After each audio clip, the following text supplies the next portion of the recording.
sebelum kita masuk menciptakan budaya positif sekolah, jadi seperti saya sampaikan tadi bahwa setiap guru seharusnya sudah membuat keyakinan kelas berdasarkan mata pelajaran masing-masing. Mungkin keyakinan kelas yang Ibu Nurtuo beda dengan Pak Surahmat. Jadi seperti apa keyakinan kelas itu? Jadi keyakinan kelas itu kita ambil dari awalnya adalah peraturan-peraturan yang kita terapkan. Setelah itu nanti diambil nilai-nilai kebajikan. Kira-kira di dalam peraturan apa nilai-nilai kebajikan? Sehingga setelah kita mendapatkan nilai kebajikan tadi, itulah yang kita buat menjadi keyakinan kelas. Jadi keyakinan kelas itu seperti disiplin positif. Jadi disiplin positif contohnya, misalnya seperti saya sampaikan yang lalu, dilarang ribut di kelas. Jadi itu nanti disiplin positifnya adalah tenang saat menerima pelajaran. Jadi selalu menggunakan kata-kata positif. Ya, paham sih ibu-ibu?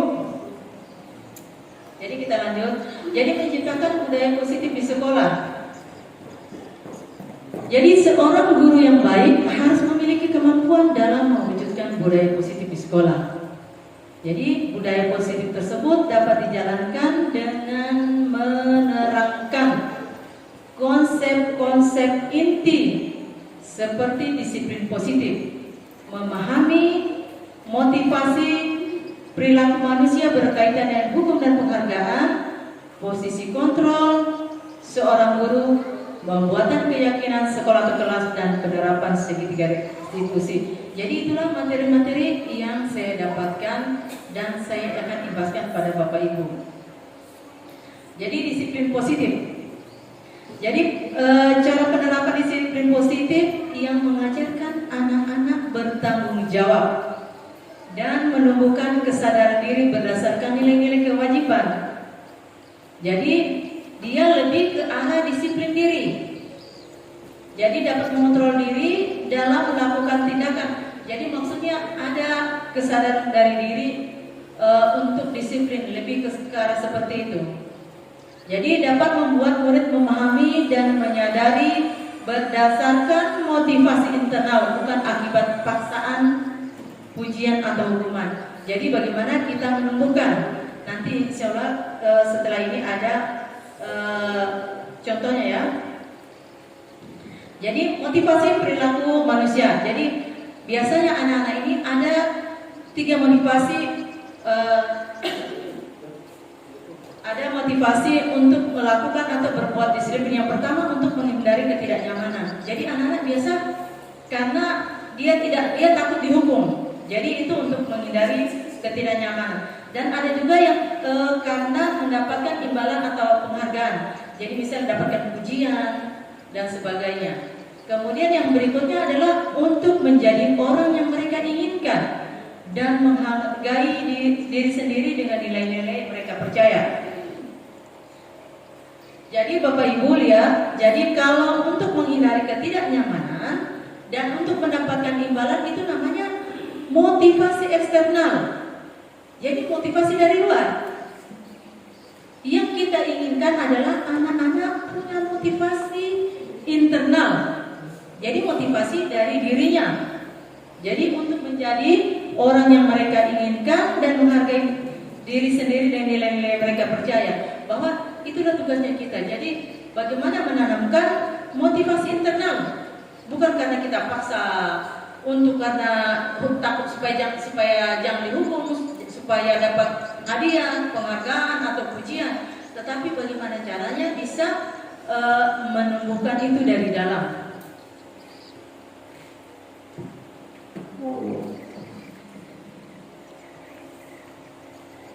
Jadi motivasi internal itu untuk menjadi orang yang mereka inginkan dan menghargai diri sendiri dengan nilai-nilai yang mereka percaya. Jadi hindari hukuman dan pemberian penghargaan berlebihan agar minimalisir motivasi eksternal dalam diri. Jadi ingat ya Bapak Ibu, bukan saja hukuman, kadang pemberian penghargaan itu berpengaruh negatif pada anak-anak. Nanti sebentar kita bahas. Kemudian untuk menerapkan disiplin ada 5 kontrol seorang guru. Jadi yang pertama adalah penghukum.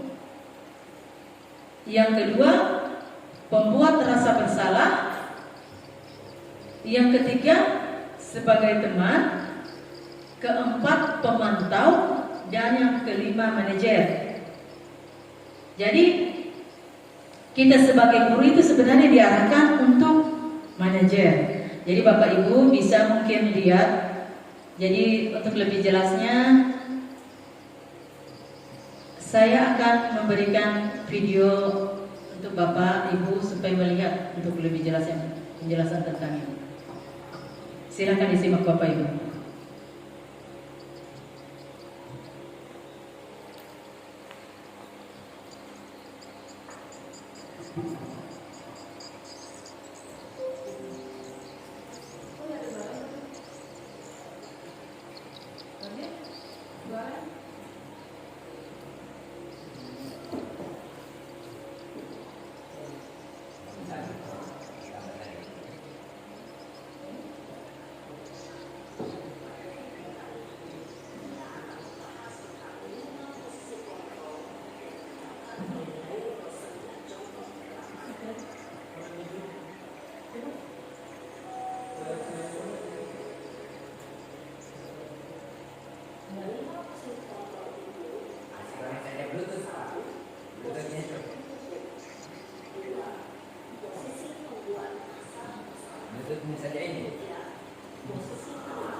Ini memang posisi ideal yang ingin dituju setiap pendidik. Pada posisi inilah, guru dapat menerapkan disiplin positif yang berpihak pada murid, yang memerdekakan murid. Perjalanan seorang pendidik tentunya tidak mudah untuk sampai pada posisi seorang manajer. Namun, tujuan kita pasti, yaitu menciptakan murid-murid yang mandiri, merdeka, dan bertanggung jawab. Semoga penggambaran 5 posisi kontrol yang telah diperlihatkan ini dapat menjadi ajang refleksi bagi kita semua, agar dapat terus mengasah dan menerapkan disiplin positif yang memerdekakan murid. Mari terus berlatih dan bersemangat. Selamat menerapkan. Salam dan bahagia Ibu dan Bapak Guru hebat.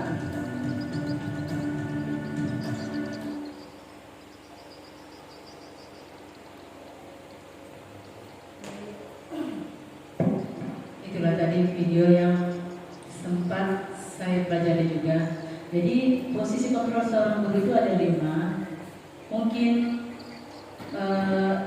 sadar atau tidak disadari kita sudah melakukan kelima-limanya. Jadi penghukum, pembuat rasa bersalah, teman, pemantau, dan manajer. Jadi untuk penghukum dan pembuat rasa bersalah itu besar efeknya untuk anak-anak. Kalau mungkin tadi penghukum itu bisa menghasilkan efek pendendam, bahkan lebih buruk dari itu. Kemudian pembuat rasa bersalah juga demikian. Jadi ada efek anak-anak merasa gagal, merasa mengecewakan gurunya.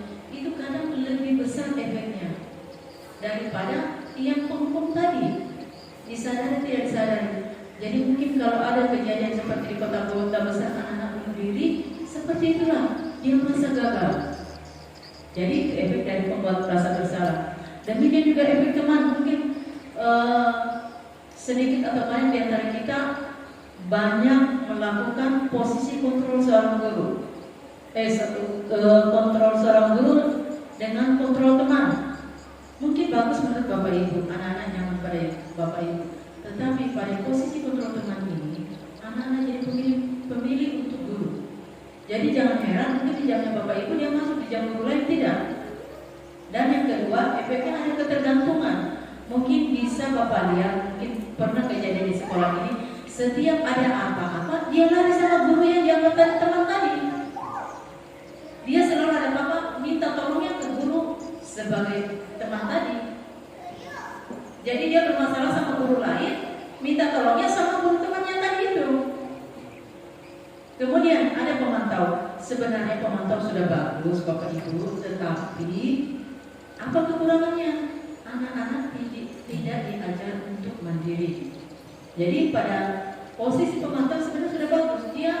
Dia menggunakan perhitungan atau data bahwa kamu sudah sekian kali terlambat, kemudian ini termasuk apa konsekuensinya dia sudah menyampaikan. Tetapi kekurangannya di sini pemantau adalah tidak ada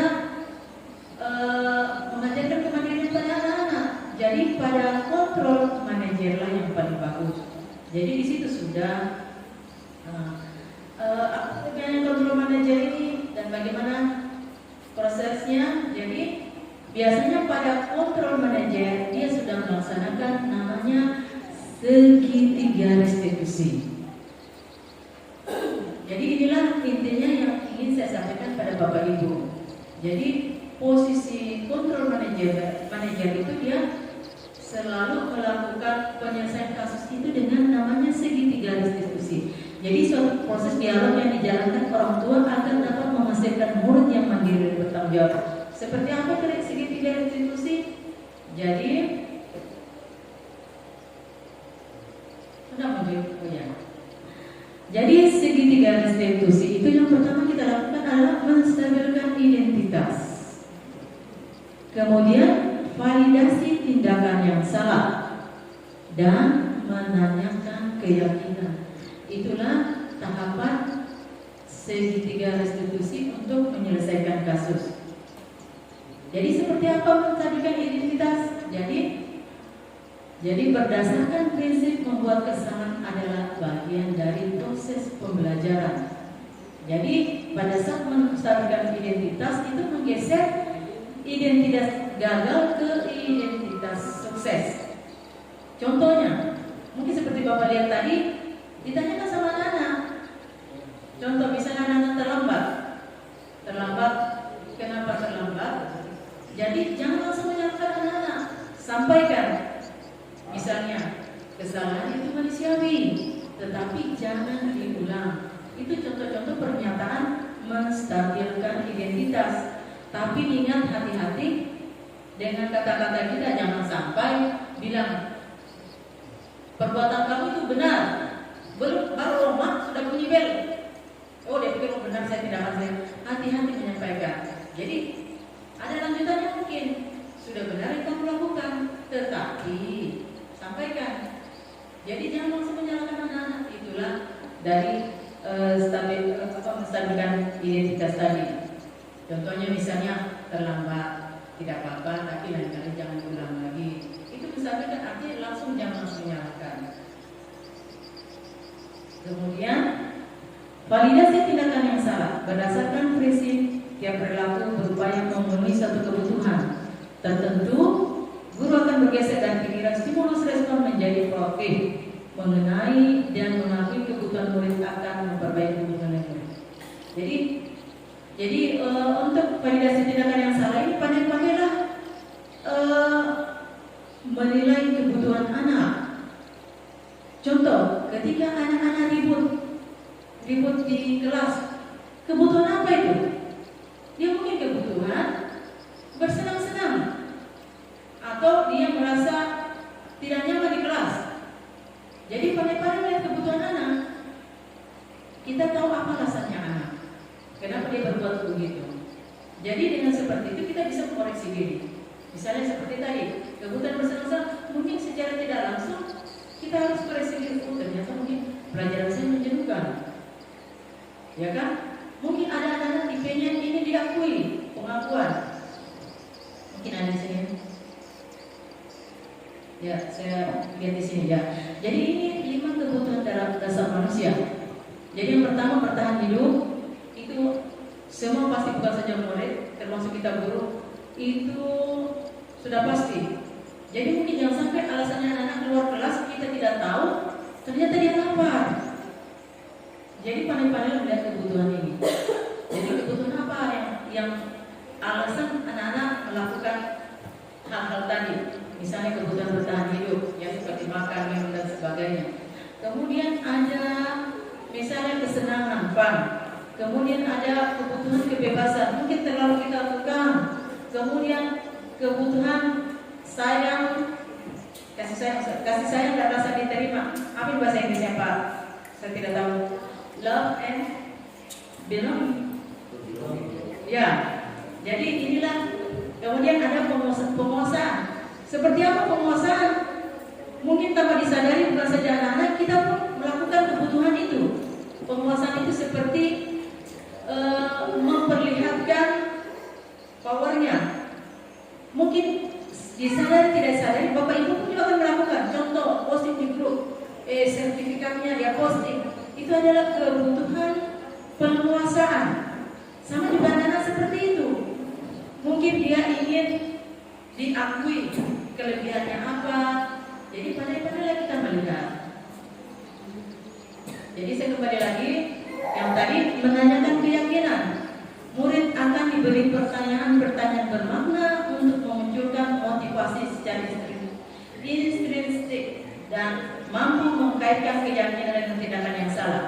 Jadi Bapak Ibu, sebelum kita melakukan restitusi segitiga ini, jadi yang kita harus perbuat di sekolah itu, di kelasnya kita terutama adalah membuat keyakinan kelas tadi. Jadi jangan sampai kita menyalahkan anak, ternyata tidak ada komitmennya kita. Jadi menanyakan keyakinan ini adalah kalau sudah punya keyakinan duluan. Seperti apa keyakinan? Ya seperti tadi, disiplin positif tadi. Jadi kita menyalahkan anak-anak, tapi tanpa membuat aturan seperti itu. Artinya aturan yang kita sepakati bersama. Jadi itulah perbedaannya tadi. Kalau perbedaannya keyakinan kelas dengan peraturan, kalau peraturan mungkin kita buat selesai. Kalau keyakinan kelas dibuat bersama anak-anak. Jadi komitmen bersama anak-anak dibuat, jangan dibuat sepihak. Jadi seperti itu keyakinan kelas. Contohnya, ketika awal masuk pelajaran, boleh juga kalau misalnya terlambat kemarin, boleh dimulai dari hari ini. Ketika masuk, buatlah keyakinan bersama keyakinan kelas bersama-sama anak-anak. Apa keyakinan kelas? Mintailah pendapatnya mereka yang ada nilai-nilai kebajikan di dalamnya. Contoh seperti tadi. Jadi menggunakan disiplin positif, bukan yang negatif. Contoh dilarang ribut, itu kan ada kata negatifnya. Jadi ubahlah kalimatnya, disiplin kelasnya. Misalnya dalam proses pembelajaran harus tenang. Jadi dia dalam keadaan tenang. Jadi bukan kata-kata jangan ribut, dilarang, itu negatif. Jadi selalu positif. Jadi ketika kita menanyakan keyakinannya sudah dibuat duluan. Jangan kita salahkan anak-anak sementara aturan bersamanya tidak dibuat, keyakinannya kelas tidak dibuat. Jadi silakan Bapak Ibu. Contoh yang terlambat, Bapak Ibu mengatakan terlambat, sementara keyakinan kelasnya tidak dibuat bersama-sama. Coba dibuat bersama-sama. Misalnya toleransinya berapa menit untuk guru, untuk siswa toleransinya berapa.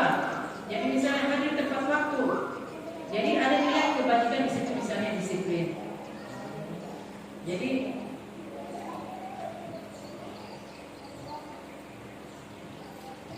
demikian Bapak Ibu yang bisa saya sampaikan. Mudah-mudahan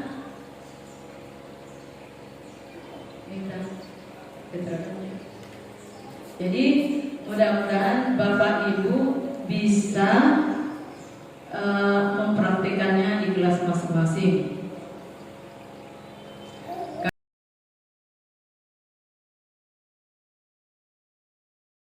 Hari ini kita akan buat namanya keyakinan sekolah. Jadi keyakinan sekolah itu berisi tentang disiplin sekolah. Jadi dia hampir mirip dengan peraturan. Jadi kalau keyakinan hampir mirip dengan peraturan. Apa bedanya Bu? Peraturan dengan keyakinan sekolah. Jadi peraturan sekolah dengan keyakinan sekolah perbedaannya yang paling utama itu adalah keyakinan sekolah disusun atau diputuskan bersama-sama. Kalau peraturan sekolah mungkin saja bisa dibuat sepihak, tetapi kalau keyakinan sekolah itu kita buat bersama-sama, sehingga itulah tujuan kalian Ibu panggil. Jadi keyakinan sekolah kita buat bersama-sama. Kita buatlah, jadi dari peraturan tadi kita rubah menjadi disiplin positif. Dari disiplin positiflah itulah yang kita kukuhkan jadi keyakinan sekolah. Jadi harapannya karena disusun bersama-sama, kalian akan melaksanakan keyakinan sekolah dengan sebaik-baiknya atas dasar kesadaran diri sendiri. Karena kalian sendiri yang buat, bukan saya sendiri. Jadi nanti silahkan nanti contoh seperti ini silahkan dibuat di kelas masing-masing. Siapa tahu ada perbedaan antara keyakinan kelas dan keyakinan sekolah. Contoh, keyakinan kelas untuk PKJ pasti berbeda dengan NKPI. Jadi silahkan minta wali kelasnya atau guru tiap mata pelajaran buat masing-masing keyakinan kelas. Jadi supaya kalian bisa terapkan. Jadi dalam keyakinan kelas itu ada nilai-nilai kebajikan di dalamnya. Paham sampai sini? Oh, pasti kalian belum paham karena kita belum selesai. Ya. Jadi untuk tahap pertama, Ibu akan bagikan setiap jurusan diwakili 15 kertas. Jadi silahkan buat peraturan-peraturan mana yang bisa kalian yang kalian buat di sini ya. Jadi peraturan-peraturan sekolah yang menurut kalian. Jadi saya bagikan 15 lembar tiap orang, tiap jurusan. Nanti silakan di sini tulis apa-apa peraturan yang kalian tahu yang dijalankan di sekolah ini. Jadi dari 15 lembar tadi insya Allah sudah mewakili dari semuanya ya. Jadi setiap lembar silakan tulis satu peraturan yang kalian tahu. Kemudian masing-masing tempel di papan tulis. Bisa? Ya, silakan. Atau ambil sebagian di sini. Jadi kembalikan kalau sudah ya, kalau sudah cukup 15, kembalikan. Silakan. Bagi kamu. Bagi antaranya.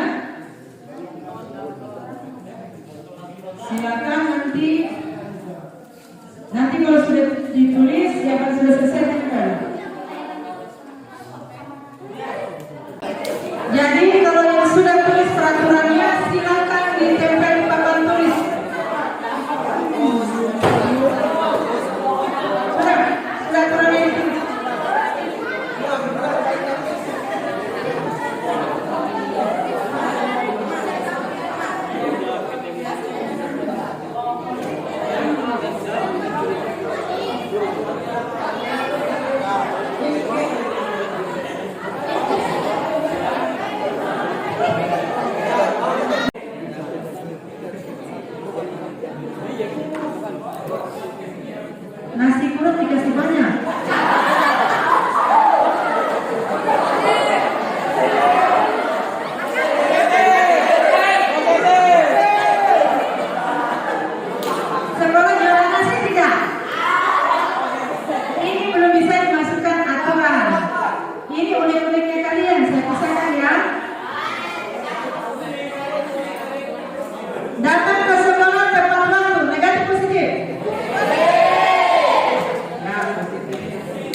Taruni tidak boleh memasuki ruangan taruna apabila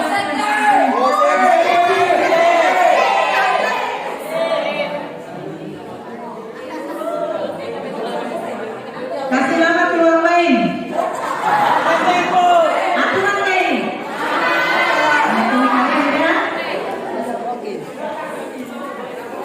Telat upacara. Apa ya? Telat upacara kecil dihukum.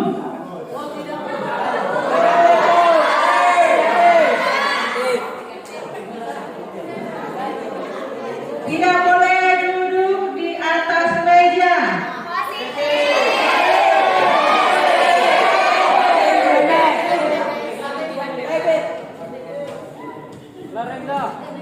Harus mengikuti PBB.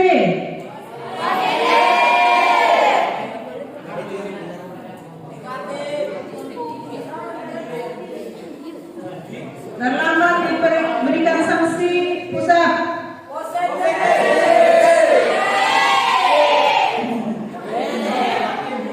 Harus memakai dasi.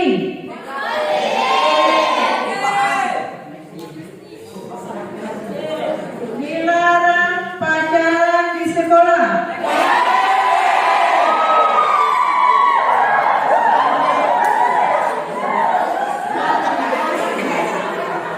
Apel kecil jam 6.45.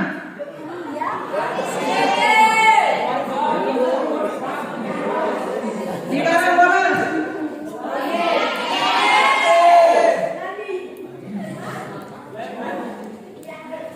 Tidak boleh bawa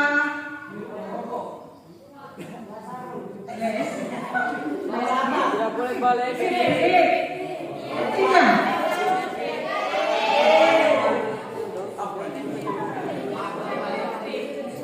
Tidak boleh balik. Datang tepat waktu dan harus disiplin. Dilarang membawa aksesoris.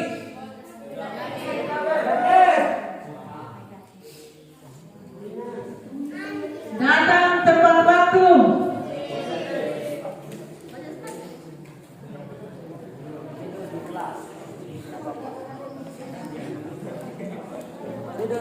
Jangan memakai lipstik di sekolah.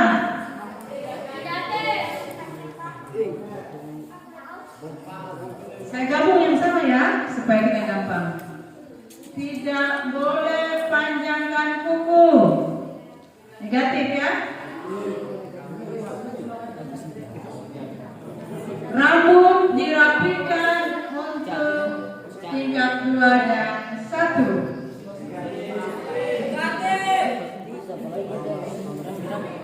Ketika ketemu senior, junior wajib hormat kepada senior. Hah?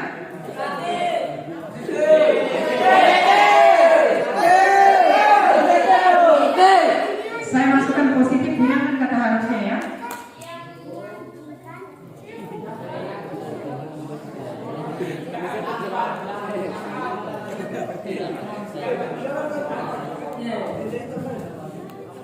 Diadakan turnamen sepak bola.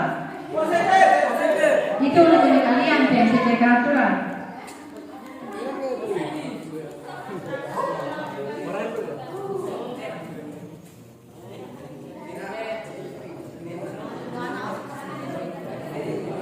Dilarang merokok.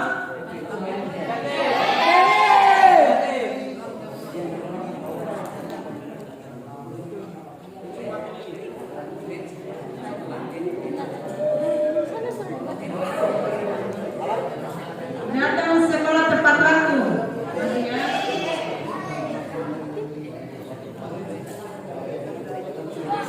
Hormat kepada guru.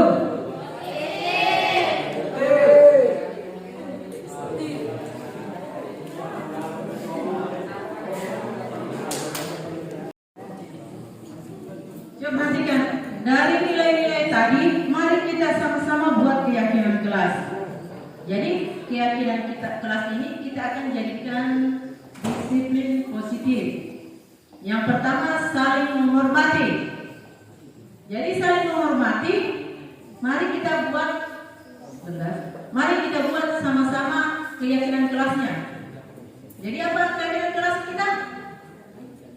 Kita buat saling menghormati antar sesama siswa dan guru. Ya, itu keyakinan kelas yang bisa kita buat berdasarkan aspirasi kalian. Mari yang tadi minta dihargai seniornya, diminta hargai gurunya. Mari sekarang kita sama-sama buat. Jadi keyakinan kelas kita yang pertama adalah saling menghargai, menghormati dan menghargai. Kita gabung saja ya. Saling menghormati dan menghargai antara sesama siswa. Ya. Siswa dan oke.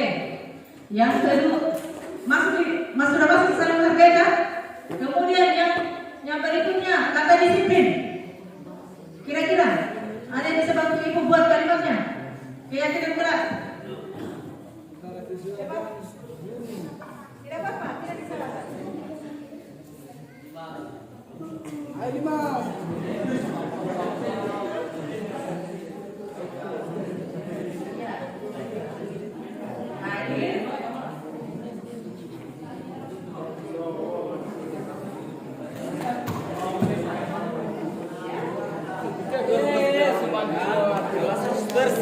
Yang mewakili kata disiplin.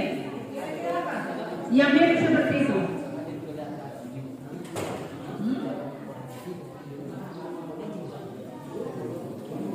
Kita ini sudah bicara kurangnya.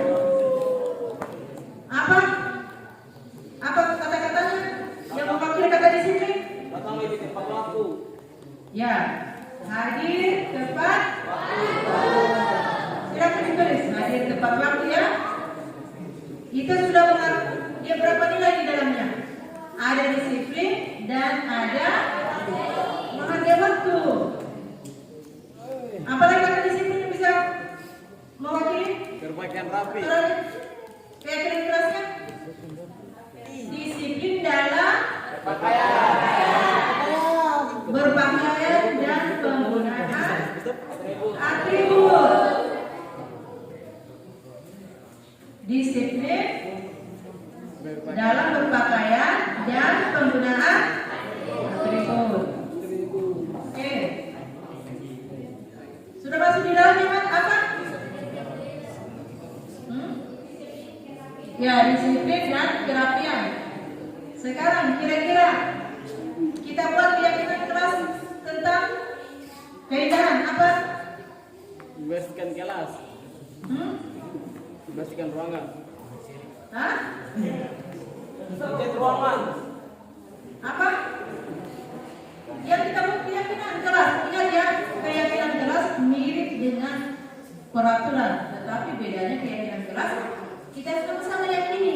Keyakinan sekolah, yang sama-sama kita yakini dan sama-sama kita laksanakan. Kira-kira apa yang kata-kata yang mewakili keindahan? Jangan mencoret-coret dinding. Ingat, kita disiplin ya. Kalau menggunakan katanya tidak boleh dilarang, itu masih negatif, masih ada tekanan di dalamnya. Membersihkan Ya. ruangan kelas. Apa kira-kira? Membersihkan ruangan Yang kelas. mencerminkan keindahan. Membersihkan ruangan bu. Ya. Membersihkan ruangan kelas. Tadi katanya rambutnya tidak boleh panjang dan sebagainya. Kira-kira kata-kata kalimatnya yang bisa mewakili. Hah? Setiap taruna harus botak. Yeay.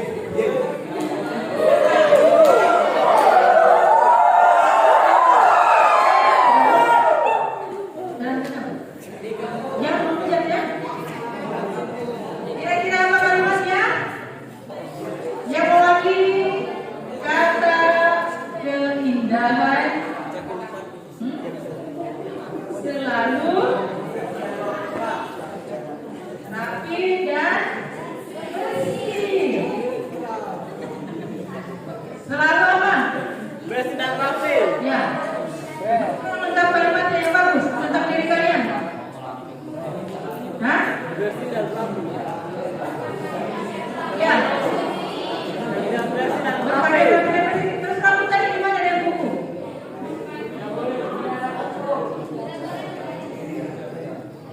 menerapkan hidup Hidup jasmani. apa? P3K. Hah? Bayar. Ada yang bisa? Oke. Bagaimana? Menerapkan hidup sehat. Karena bersih tadi bagian dari? Ya, ya. Apa lagi? Tidur. Tidur.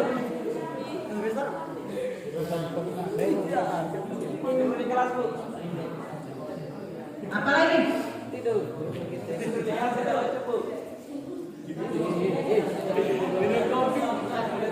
Apa lagi tadi yang kalian minta coba kita buatkan dalam bentuk keyakinan kelas. Bawa kopi dalam kelas. Buat dalam kalimat yang bagus Tidur. mewakili. Tidur.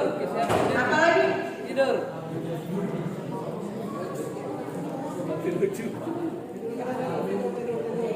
Apa lagi? Tidur. Siswa diharapkan